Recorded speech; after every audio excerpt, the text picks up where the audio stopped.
सर्दियों का मौसम अपने चरम पर था। पूरा शहर कोहरे की चादर में लिपटा हुआ था। गलियों में चलते हुए लोग ऊनी कपड़ों में खुद को समेटे ठंडी हवा से बचने की कोशिश कर रहे थे। सड़क किनारे लगे छोटे छोटे चाय के खोखे इस मौसम में लोगों के लिए राहत की जगह बन चुके थे। शहर के पुराने बाजार के कोने पर एक छोटी सी चाय की दुकान थी।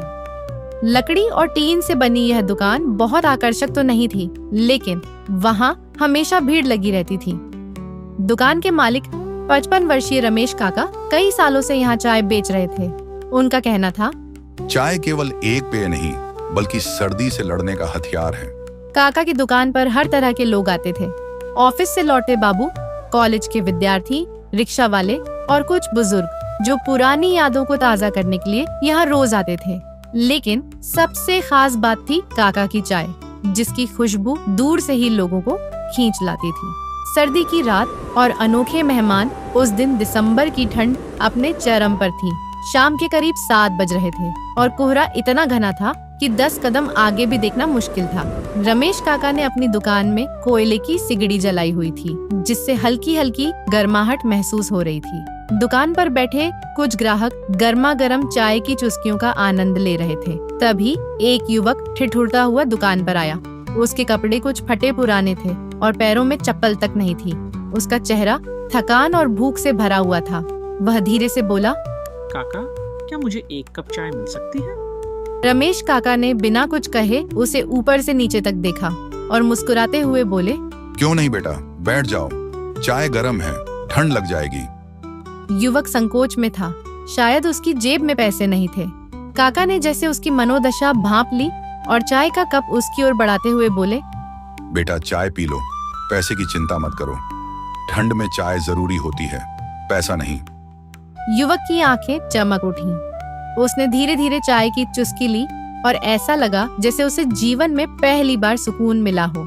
चाय पीने के बाद युवक थोड़ा सहज हुआ। काका ने धीरे से पूछा, बेटा कहाँ से आ रहे हो, ठंड में इस हाल में घूम रहे हो? युवक ने एक गहरी सांस ली और धीरे से बोला, मेरा नाम रोहित है। मैं पास के गांव से काम की तलाश में आया था, लेकिन यहाँ आकर ठगा गया। मेरे पैसे और सामान सब चोरी हो गए। अब मेरे पास न रहने की जगह है, न खाने के लिए कुछ। दुकान पर बैठे बाकी ग्राहक चुपचाप उसकी कहानी सुन रहे थे। कुछ लोगों ने सहानुभूति भरी नजरों से उसकी ओर देखा, लेकिन किसी ने कुछ नहीं कहा। रमेश काका ने मुस्कुराते हुए कहा, तू अब क्या सोचा है?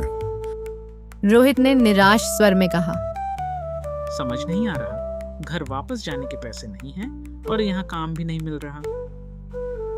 काका कुछ देर चुप रहे, फिर बोले, अगर काम की तलाश है तो यहीं पर मदद कर दो, बदले में खाना, चाय और रहने की जगह मिल जाएगी। रोहित चौंक गया। उसे विश्वास नहीं हो रहा था कि कोई अनजान व्यक्ति उसकी इतनी मदद कर सकता है। उसने तुरंत हामी भर दी। उस रात रोहित ने काका के दुकान के पास ही एक छोटे से कोने में सो लिया।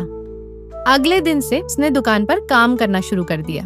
वह ग्राहकों को चाय परोसने लगा, गिलास धोने लगा और धीरे धीरे चाय बनाना भी सीखने लगा। काका ने उसे सिखाया कि चाय बनाना भी एक कला है।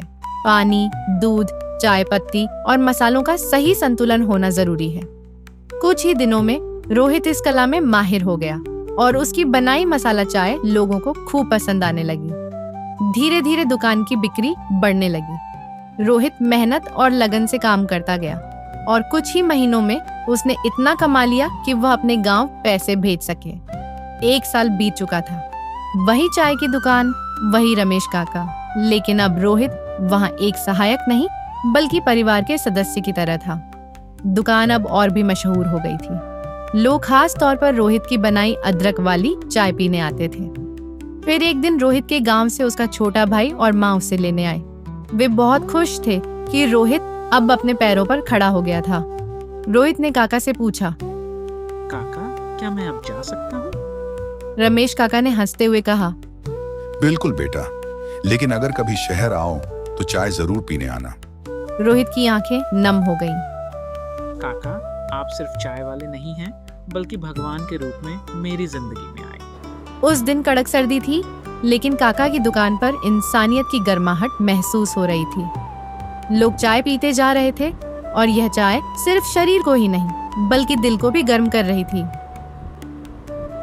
मेरे प्रिय बच्चे और वे सभी जो वयस्क हो चुके हैं लेकिन फिर भी कहानी देख रहे हैं, आप सभी को काका की ओर से ढेर सारा प्यार। अगर आपको यह कहानी पसंद आई और आप इसी तरह की और कहानियां देखना चाहते हैं तो कृपया मेरे चैनल को लाइक, शेयर और सब्सक्राइब करें।